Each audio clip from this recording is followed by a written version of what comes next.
Bonjour à tous, c'est GLG et je vous souhaite la bienvenue dans cette nouvelle vidéo. Aujourd'hui, on va parler du nouveau mini PC, le Geekom Mini IT11. Et si peut-être que comme moi, tu connais pas grand chose en informatique, bah on verra que celui-là, avec son nouveau processeur Intel i7 1195, nouvelle carte graphique et son format compact et évolutif, bah il envoie quand même un petit peu du steak. Allez, parce que voir les produits en photo, c'est bien, mais les voir en vidéo, c'est mieux, alors débridez-vous et découvrez tous nos tests high-tech ou smartphone. Allez, moi je suis déjà fan de mon mini PC que je me sers quand j'ai besoin de Windows, sinon j'utilise Mac. Voilà. Et là ils nous ont proposé le nouveau avec la version i7 qui est juste le plus puissant qu'ils aient. Il est en précommande et vous allez voir, c'est quelque chose de sérieux. Alors comment ensuite par contre la boîte, dans la boîte on aura bien notre mini PC normal, on aura également une alimentation pour alimenter tout ça, c'est une alimentation externe, 90 watts quand même, hein, voilà, un câble HDMI vers HDMI, un petit socle pour pouvoir le fixer derrière ton écran et une petite pochette pour pouvoir le transporter et l'emmener avec toi en voyage. Bon, première chose qu'on pourra voir, c'est qu'il est ultra compact et à l'avant on retrouvera bien nos connectiques habituels, une connectique en USB type C, alors eux ils appellent ça de l'USB 4. Voilà, donc encore une fois, de l'USB 3 à côté, donc là c'est ancien, une prise jack pour mettre un micro ou un casque, et ensuite un bouton power on-off. Allez, à l'arrière, c'est la fête, notre alimentation, une connectique mini display pour pouvoir brancher un autre écran, une connectique Ethernet pour pouvoir brancher Internet, si tu veux le mettre aussi en Wi-Fi 6. On a deux prises USB 3, ok, une sortie HDMI compatible 4K à 60 fps, voilà, tout ça, hein, et également une prise USB 4, encore une fois, pour pouvoir mettre des écrans en plus. Allez, sur le côté gauche, un lecteur de cartes SD trop pratique, si comme moi vous avez des cartes mémoire, des caméras, des choses comme ça, pour pouvoir les mettre directement dedans, c'est parfait. À droite de notre appareil, on aura également un système de verrouillage, puisque tu peux pas le mettre derrière ton écran, mais si t'as peur qu'on te le vole, tu peux mettre un petit cadenas dessus. Bon, allez, en dessous de notre appareil, 4 petites vis qui permettront d'accéder aux entrailles de la bête, et si, même comme moi, t'as toujours peur un peu de mettre les mains dedans, bon, faudra quand même bien avouer que 1, c'est ultra facile, 2, on voit les barrettes de RAM, c'est facile, on les écarte un petit peu, les barrettes s'enlèvent, on a de la RAM SODEM DDR4 intégrée, bien évidemment, que tu pourras remplacer. Alors nous, on a 16 Go intégrés, mais tu peux monter jusqu'à 64 Go. Alors c'est facile d'enlever la barrette, d'aller en magasin, d'acheter la même, la remettre, hein. C'est pas très compliqué.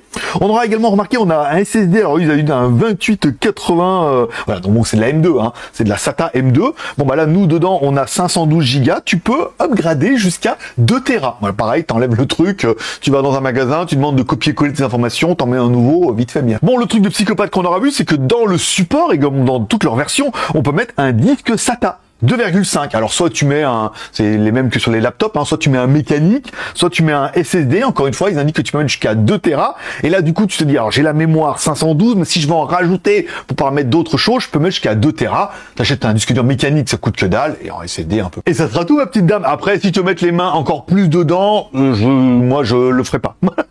Je le déconseille. Mais voilà ce qu'on peut changer plutôt facilement. Quand on regarde un peu après notre Windows 11 Pro, non, ça c'est Intel. Voilà. On a un CPU. Alors nous, on a la version i7 avec un 1195 G7, un CPU Intel de 11e génération, le meilleur, le top, la crème de la crème. Et c'est vrai qu'il envoie un peu du steak. Et autant, si on avait vu sur notre version Celeron, c'est vrai que, et même sur la version i5, on n'avait pas une carte graphique de ouf et tout. Là, il nous indique avoir une nouvelle carte graphique. Alors, Intel Iris X graphique.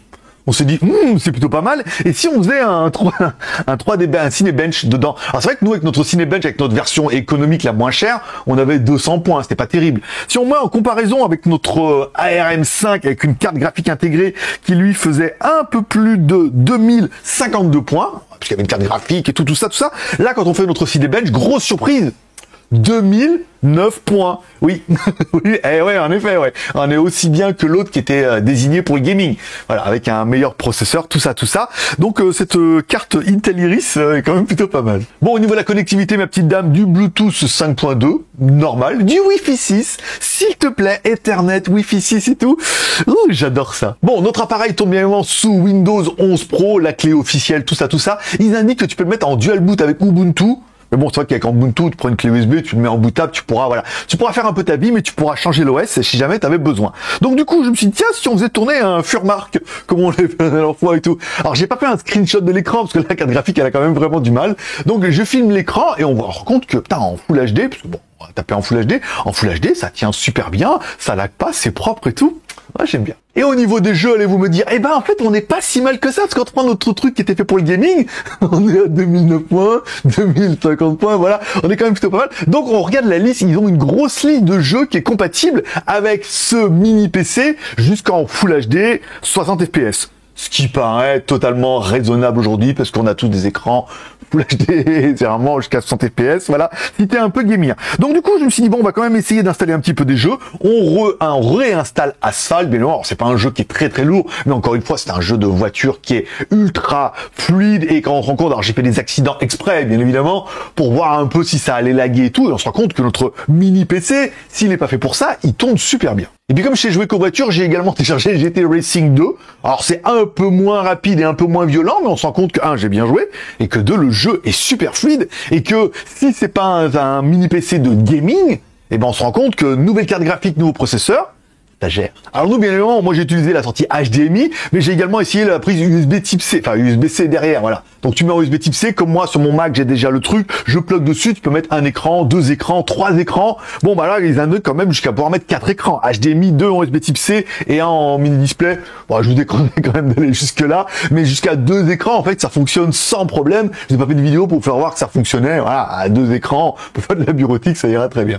Bon, il est quand même relativement bien ventilé, entre 30 et 45 décibels, et c'est vrai que quand on le charge un peu, que je faisais les ciné-bench et les jeux, on entendait, ou au démarrage, on sent que le ventilateur se met en route, mais ça fait un petit peu vraiment léger et tout, parce qu'il est compact, il est tout mignon et tout, comme ça, voilà. Il fait son petit bruit et tout, oh, je chauffe un peu et tout, c'est trop mignon et tout, mais ça fait pas beaucoup de bruit, c'est tellement sympa, c'est so cute. Et non pas kawaii, attention, ou kawaii. Alors, est-ce qu'il est parfait et est-ce qu'il est beaucoup trop? Est-ce que c'est un peu un mode overkill? Oui, carrément. Là, t'as vraiment de la marge. On voit que cette nouvelle carte graphique tient super bien la route. Le processeur, c'est le meilleur. Tu peux prendre un petit peu moins cher. Pour faire de la bureautique, il n'y aura aucun souci. Pour aider des vidéos YouTube, une vidéo YouTube, 2 vidéos YouTube, sur des écrans, tout ça, tableur Excel et tout. Faire du montage vidéo.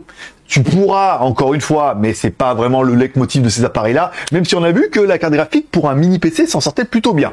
Pour les jeux, ils ont toute une liste, ils annoncent que ça fonctionne, donc il n'y a pas de raison. Si tu dépasses pas la Full HD et la 100 FPS, les jeux fonctionnaient très bien chez nous, ils fonctionneront très bien chez toi, et surtout ceux qui sont dans la ligne. Elle est en train de me dire combien pour le mini PC dans la vitrine. Bon, après, voilà, ça pique un peu, mais en même temps, un Mac mini aussi, et c'est Mac, et là c'est Windows. Bon, on a deux versions i5, on a le 1135 qui commence à 549 €. Ok, pour 20 € de plus, tu auras le i5 1155. Donc, vous avez vu, on monte un petit peu en gamme.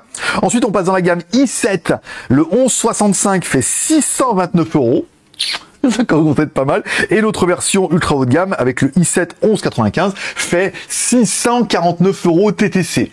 Et je vous cache pas que moi, au moment où je cherchais un mini PC, j'aurais pris celui-là. Carrément, là, il y a pas de souci.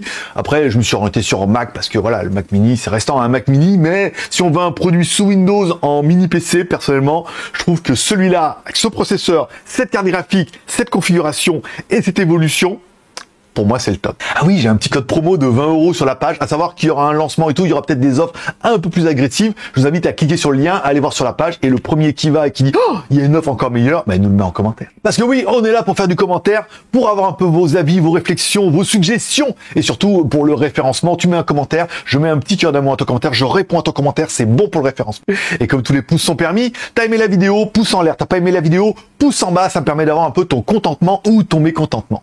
Et voilà, c'est tout pour aujourd'hui. Je vous remercie de passer me voir, ça me fait plaisir. Je vous souhaite à tous une bonne journée, une bonne semaine.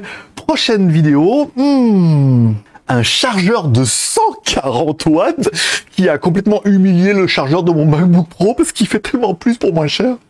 Allez, rendez-vous lundi. Bye bye.